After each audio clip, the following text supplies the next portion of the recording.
नमस्ते मेरे प्यारे भाई। थोड़ी थोड़ी ठंडियां शुरू हो गई हैं और ठंड में एक छात्र की सबसे बड़ी समस्या यह है कि आलस बहुत चढ़ता है, क्योंकि जवानी है। नींद बहुत अच्छी आती है और जब इंसान जरूरत से ज़्यादा नींद लेगा और सुस्त रहेगा तो पढ़ाई कैसे कर पाएगा। और ये समस्या दिसंबर और जनवरी इन 2 महीनों में रहेगी। आपको तो केवल ठंड की समस्या है, हम तो दिल्ली से पढ़ा रहे हैं, हमको ठंड के साथ साथ प्रदूषण की समस्या से भी जूझना पड़ रहा है। तो मेरे भाई, इस वीडियो में मैं आपको बताऊंगा कि कैसे आप इन 2 महीनों में भी, जो ठंड के खूंखार महीने हैं, एक्टिव होके अच्छी तरीके से पढ़ाई कर सकते हो। और इन 60 दिनों में जो आपको दिसंबर और जनवरी में कड़ाके की ठंड पड़ेगी देश में, उसमें अपनी पढ़ाई का अच्छा खासा आउटपुट निकाल सकते हो मेरे भाई। ठीक है, तो इस वीडियो को शुरू से लेकर आखिर तक देखना। कुछ टिप्स हैं जो मैं खुद प्रैक्टिकली अपनाया करता था जब मैं 12th की पढ़ाई करता था। 12वीं में जो है, दिन में ये मान के चलिए कि 13-14 घंटे में कम से कम पढ़ता था। तो मेरे जीवन के कुछ प्रैक्टिकल नियम कायदे कानून हैं। सबसे बड़ी जो समस्या है ठंड के मौसम में, कि नींद बहुत आती है। सुबह को लेट उठोगे, 9 बजे से पहले नींद नहीं खुलेगी। फिर दोपहर में खाना खाओगे, उसके बाद में नींद आएगी। और रात को घर वाले जल्दी सोते हैं, उनको देख के तुम्हें नींद आएगी।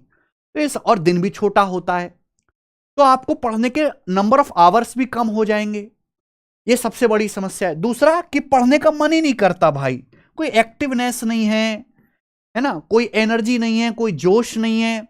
बैठे बैठे वीडियोस देखने का मन करता है, रजाई ओढ़ के कंबल लपेट के रहने का मन करता है मेरे दोस्तों। उससे बतियाने का ज्यादा मन करता है फोन पे लेटे लेटे रजाई में। ठीक है ना। और दूसरा, जीरो मोटिवेशन। ठंड में पढ़ाई का जो आउटपुट है वो नॉर्मल, जो आप नॉर्मल डेज में करते हो उसकी हाफ एफिशिएंसी हो जाती है, ऐसा देखा है हमने। तो जीरो मोटिवेशन रहता है पढ़ाई करने का। ये सबसे बड़ी समस्याएं बच्चों को होती हैं ठंड में। तो भैया, सबसे पहले क्या करना है, मैं आपको बिल्कुल साइंटिफिक रीजन बता रहा हूं कि ठंड में क्या होता है कि टेम्परेचर कम हो जाता है। 10 डिग्री से कम टेम्परेचर, 2 डिग्री 3 डिग्री तक तो टेम्परेचर चला जाएगा कभी कभी। तो उसमें जो हमारा ब्लड है वो थोड़ा सा जम जाता है, ब्लड फ्लो कम हो जाता है। उससे क्या है कि फिर आलस आने लगता है, सुस्ती आने लगती है मेरे भाई। तो सबसे पहले आप मॉर्निंग में उठ के एक्सरसाइज करो। और एक्सरसाइज ऐसा नहीं कि आप पुशअप मार रहे हैं, डंबल मार रहे हैं, केवल आपको वार्म अप करना है। केवल आपको 20 से 25 मिनट वार्म अप करना है, वार्म अप करना है 20 से 25 मिनट डेली उठते ही। अगर आपने सुबह उठ के थोड़े बहुत ड्राई फ्रूट्स खा के, चाय पी के वार्म अप कर लिया, थोड़ी देर अपनी बॉडी को हीट कर लिया, तो मान के चले कि दोपहर तक आपकी बॉडी ठीक रह जाएगी बिना सुस्ती के।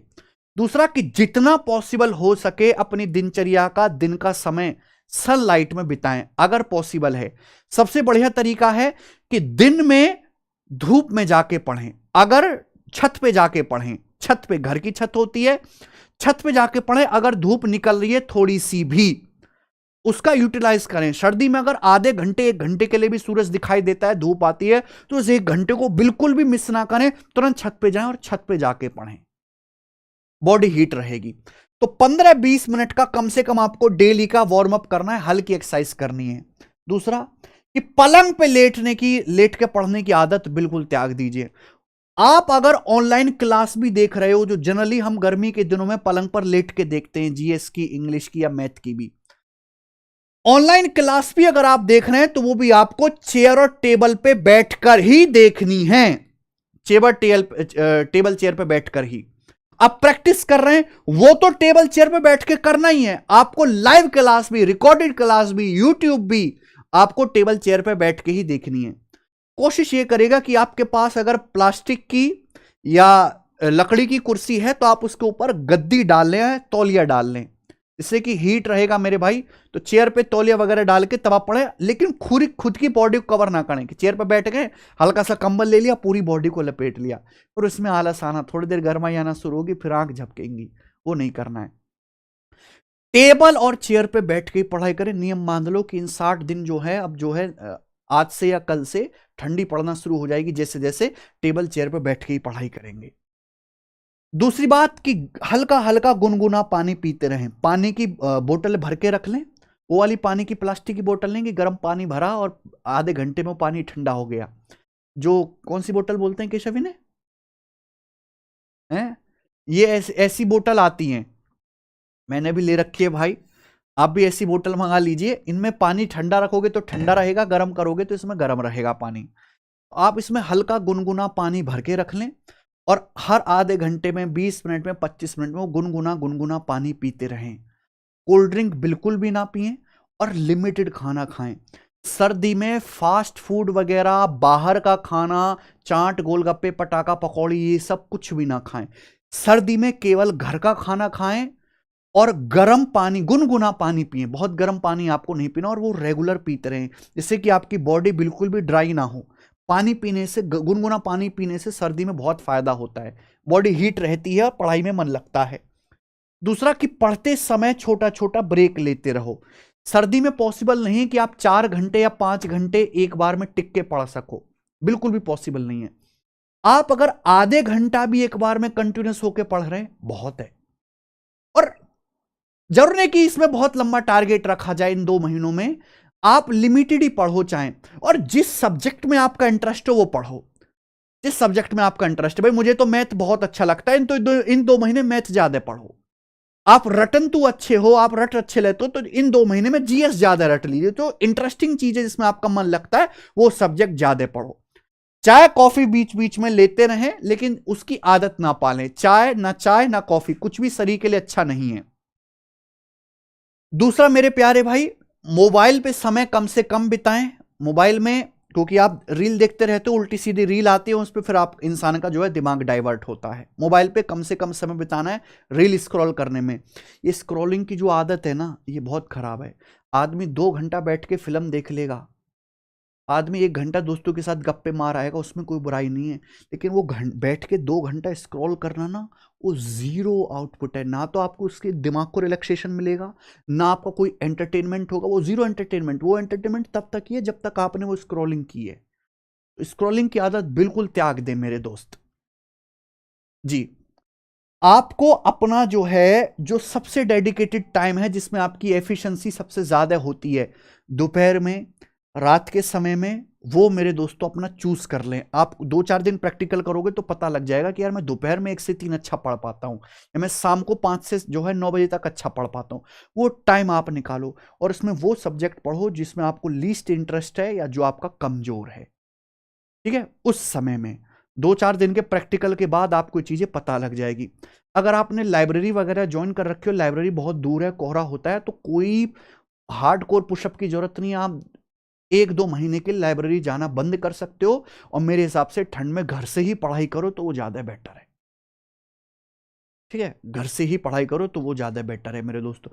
ये कहने की बातें हैं कि इंसान की दिनचर्या सुबह 4 बजे से शुरू होनी चाहिए, कोई फायदा नहीं है भाई साहब। हर इंसान अलग अलग होता है। जरूर नहीं कि 4 बजे उठ के ही आपके झंडे गड़ेंगे और तब आपको नौकरी मिलेगी। आप 8 बजे अगर सुबह को उठ रहे हो ठंड में, उसके बाद भी आपकी सिलेक्शन हो सकता है, अगर आप दिन का, बाकी अपने बचे हुए दिन में पढ़ाई का आउटपुट अच्छा निकाल लो। तो पीक टाइम पता करिए कि आप दोपहर में अच्छे से पढ़ पाते हो कि जो है रात के, शाम के टाइम में अच्छे से पढ़ पाते हो, और उसमें अपने वीक सब्जेक्ट पर ध्यान दें।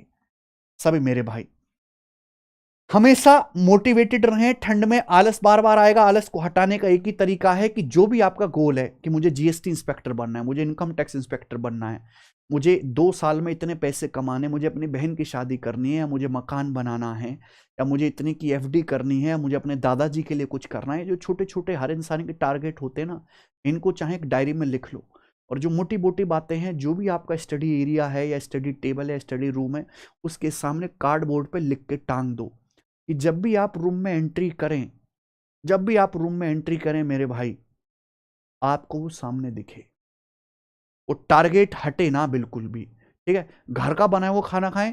वो आदत बिल्कुल ना है कि मम्मी खाना रख के चलेंगी टेबल पर, वो 2 घंटे तक रखा हुआ है, बिल्कुल ठंडा हो गया तब आप खाना खा रहे हो। तुरंत गर्मा गर्म खाना खाएं, ठीक है। किचन में बनना है, आप जाते ही लपक लीजिए और गर्मा गर्म खाना खाइए ठंडी में। बाहर का बिल्कुल अवॉइड करेंगे, और हमेशा अपने गोल का ध्यान रखें मेरे दोस्तों।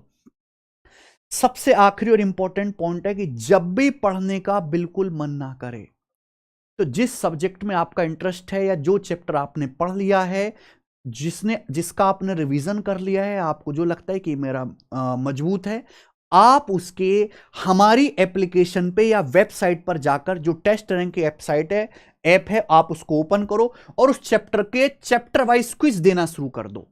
तब भी पढ़ने का मन ना करे, भाई मन नहीं कर रहा, ठंड हो रही है ज्यादा ही, ठीक है, आप मोबाइल खोल लिए, लैपटॉप खोल लीजिए, वेबसाइट या एप्लीकेशन, उसमें जो भी चीज आपने पढ़ रखी उसके क्विज लगाओ। एक बात मैं बता दे रहा हूं, अगर किसी बच्चे का ऑनलाइन क्विज लगाने में 10 सवाल का 20 सवाल का मॉक टेस्ट लगाने में अगर मजा नहीं आता, मजा नहीं लेता है वो, तो इसका मतलब वो जबरदस्ती तैयारी कर रहा है, उससे वो तैयारी कर नहीं रहा है, उससे तैयारी करवाई जा रही है। हर एक सीरियस वाले को बालक को क्विज लगाने में, चैप्टर वाइज टेस्ट लगाने में, ऑनलाइन बढ़िया क्वालिटी वाले प्रीवियसर के बहुत मजा आता है। तो जब भी आपको पढ़ाई में मन ना हो, आलस आ रहा हो मेरे भाई, तो आप एप्लीकेशन खोलो और क्विज लगाना शुरू करो। इससे क्या आपका टाइम यूटिलाइज होगा और आपकी पढ़ाई भी हो जाएगी और आपको पता भी नहीं चलेगा। ये फ्री क्विज आपको मिलेंगे हमारी टेस्ट रैंकिंग ऐप पर और वेबसाइट पर। आप ये जाइए, यहां देखिए, ये टेस्ट रैंकिंग वेबसाइट है मेरे दोस्तों। कहां से जाना है मेरे दोस्तों, ये फ्री टेस्ट है। फ्री टेस्ट में हमने बूस्टर बना रखे हैं हर सब्जेक्ट के 10,000 question chapter wise, math booster, reasoning booster, English booster, GK booster, science booster, computer booster, Hindi GD वाले बच्चों के लिए कैलकुलेशन, किसी की कैलकुलेशन कमजोर है, और ये आपका रेलवे बूस्टर। सपोज मेरे दोस्तों आपका पढ़ने में बिल्कुल मन नहीं कर रहा है, आपने इंग्लिश की वोकैबुलरी याद कर ली, आप इंग्लिश बूस्टर ओपन करो, यहां पे मेरे दोस्तों ये देखिए क्या क्या आपको चीजें दिख रही हैं। आपको ईडियम्स दिख रहे हैं 97 क्विज हैं ईडियम्स के, और एक क्विज में कितने सवाल हैं, एक टेस्ट में कितने सवाल हैं, 25 सवाल हैं। 97 में हो गए लगभग मेरे दोस्तों 2500 क्वेश्चन, 2500 ईडियम्स। ऑनलाइन प्रैक्टिस करो मेरे भाई, ये सब कुछ फ्री है, आपको इसके लिए कोई पेमेंट नहीं करना, बस आपको ऐप डाउनलोड करनी है, वेबसाइट पे मेरे दोस्तों अपना रजिस्ट्रेशन कर लेना है, ठीक है। ये अभी टेस्ट अपलोड नहीं हुआ है यहां पर, जैसे सिनोनिम वाला देखिए आप, सिनोनिम में स्टार्ट नाउ, यहां पे आप कर दीजिए।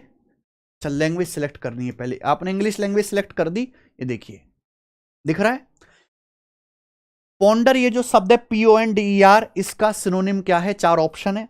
आप यहां पे ऑप्शन क्लिक करिए, आप अगले क्वेश्चन पे चले जाओ, इसी तरीके से आप सेव एंड नेक्स्ट करते चले जाएंगे। ये बहुत अच्छी व्यवस्था है, बिल्कुल एग्जाम जैसी आपको फीलिंग आएगी। तो इसमें आप कुछ नया पढ़ने की बजाय जो आपने पुराना पढ़ रखा है ठंड में, उसको रिफाइन करने पे ध्यान दें, ज्यादा से ज्यादा ऑनलाइन क्विज़ लगाएं, प्रैक्टिस करें मेरे प्यारे भाई, क्योंकि आप नई चीजें पढ़ोगे तो वो थोड़ा सा आपका दिमाग वैसे ही स्लो है, वो अडॉप्ट कम करेगा। तो रिवीजन वाले कंटेंट पे इस समय ज्यादा ध्यान दें मेरे दोस्तों। तो सब बच्चे हमारी एप्लीकेशन को डाउनलोड कर लेंगे, टेस्ट रैंकिंग को, और वेबसाइट पे भी अपना रजिस्ट्रेशन कर लेंगे मेरे भाई, ठीक है। बहुत बहुत धन्यवाद। तो ये कुछ टिप्स हैं, आप इनको अगले 2 महीने में अपनाओ, अच्छा खासा आपको आउटपुट मिलेगा ठंड के महीने में। और कोशिश ये करो कि अगले साल ठंड ना लगे आपको। कैसे होगा, जब आपकी नौकरी लग जाएगी और ब्याह हो जाएगा, ठंड की झंझट खत्म, ठीक है। तो उसके लिए आपको मेहनत करनी पड़ेगी इस साल, तभी मजा ले पाओगे आप अगले साल, ठीक है। बहुत बहुत धन्यवाद मेरे प्यारे भाई, बाय।